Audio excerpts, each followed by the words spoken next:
Dolby Atmos workflows require special ways of mixing. So the Pyramix 10 mixer is complete now with what's called the object bus, which allows for this workflow to take place. Dolby Atmos mixing is split into two parts. There's the channel mix, which contains just about everything, any unmoving sounds, so musics, atmospheres, dialogues, the main constituents of the film.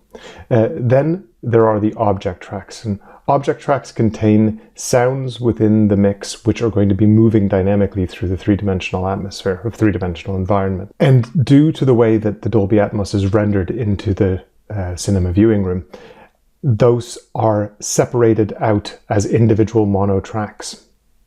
So while we don't provide the actual metadata that goes to the Dolby encoding box, what we do provide is a way in which for you to separate the sounds out of the Pyramix mixer and into Dolby Atmos object channels, which can then be fed into a cinema mixing console for panning and automating.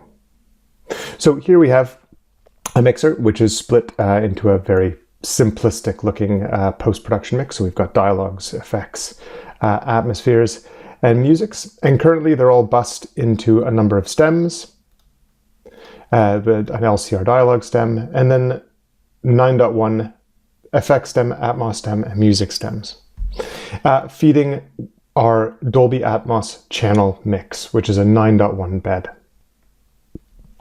What we're going to do now, though, is we're going to decide that some of our mono effects are sounds that we want to pan dynamically through the room. So we're going to need to put them into object tracks. So to do this, we're first going to create an object bus. So I'm going to add general mixing bus, and I'm going to choose my fifth type here called the object bus.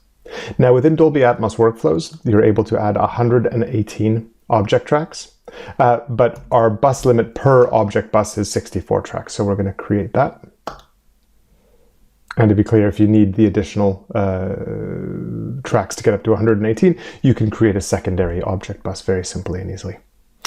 So now that we've got our object bus, we can open it up and we can see, there we go, there's 64 object tracks contained within that bus. In that mono effects channel, we now have a little routing matrix, and we can pull that up and we can choose any object track to put it into. So we'd say, all right, this mono effects at a certain point would go into object 1, and we see it activating there.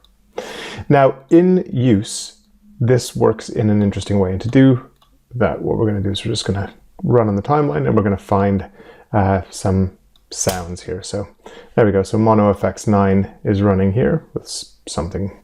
So what you can see here is Mono Effects is feeding the stem. The effect stem here is getting a signal, and it's feeding the final mix. One of the specific parts about Dolby Atmos that we want to address is that if it's coming out of the channel mix and going into the object tracks, we don't want it to still appear in the channel mix. We want to remove it from that section and essentially automate it into that other section. So I can now open up the object bus and actually automate it into the object track. So what we'll see is as soon as I do that, you can see it's now come out of the stem, and it's instead going into object track 1. Yep.